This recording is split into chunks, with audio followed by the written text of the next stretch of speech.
As you can see from the frost on the roofs and on the cars, it's not exactly warm out this morning, but then again, it is the second day of February, so yeah.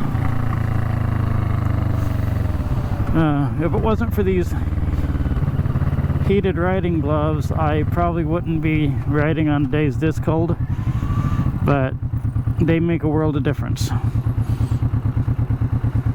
I'll do a review on these gloves here in the near future.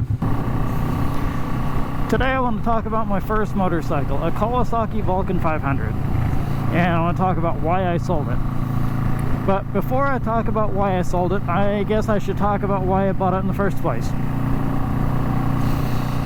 I was just getting into motorcycles.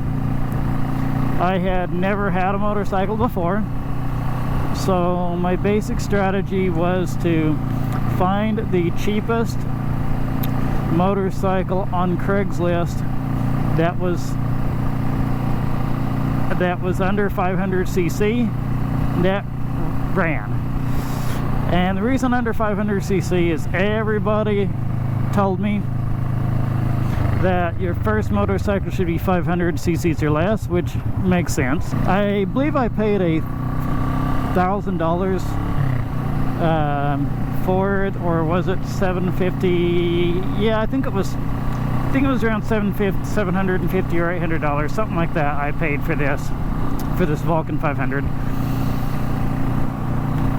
And the guy I bought it from, he bought it for his girlfriend to be her learner bike, and before that it was someone else's learner bike, and she dropped it a few times, and so there was the person who won it before her probably dropped it a few times, and so there was quite a few dents and dings and scratches on it,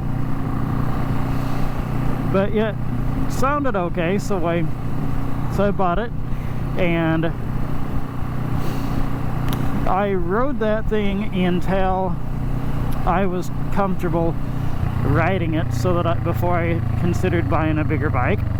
I really wanted my next bike to be an Indian Scout, but I couldn't really afford it, so I got the Vulcan S.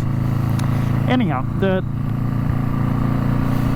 reason that I decided, the biggest reason I decided I needed to sell the Vulcan 500 and get a different motorcycle wasn't because it was seriously underpowered or anything. I mean, when it was running properly, I could easily get it up to interstate speed, and it was a pretty good little motorcycle.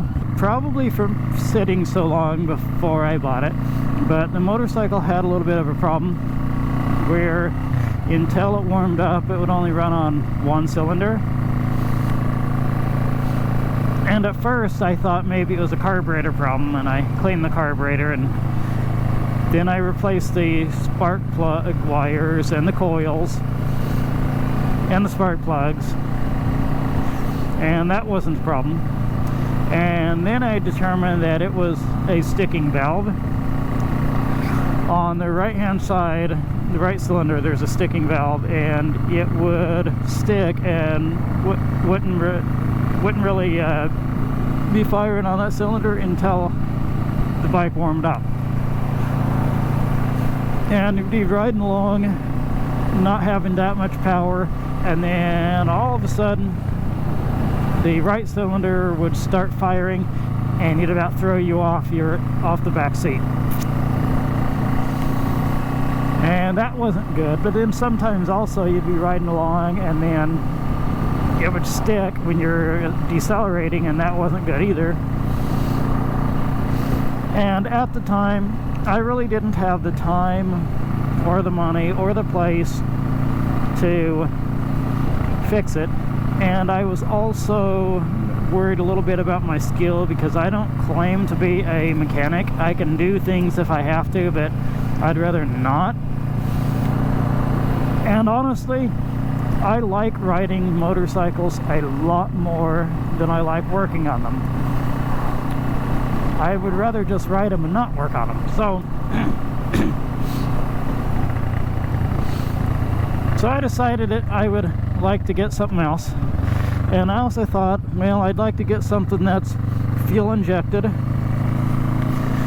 And I basically wanted to get something that had lower miles on it, something I didn't have to work on. And so that was my big reasoning.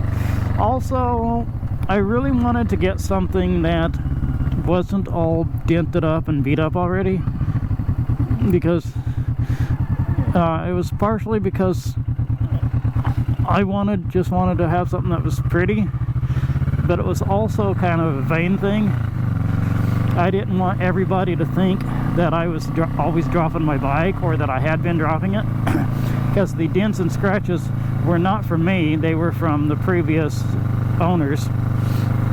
And I didn't want people to think that I didn't know how to ride because the bike was all beat up. So it was actually a pretty good bike. I just said I wanted something a little bigger, and I didn't want to have to work on it. When I rode it to Tulsa to trade it in on this motorcycle, it really didn't have any issues at all. Like, I started it and let it warm up before I even left, and the whole trip it was working great. I didn't have any problems with it at all. So I rode it out there, traded it in on this one, and been riding this one ever since. And if you want to see my review on this Kawasaki Vulcan S, click the card that's probably above my head, but yeah, click the card and it'll take you to the review on this one. So anyhow, that's basically my story of why I bought the Vulcan 500 and why I sold it. And yeah, that's it. I'm trying this year really hard to have videos more regularly than what I did last year. So we'll see how that works, but I am trying really hard. So thanks for watching. Ride safe, and I will catch you in the next video.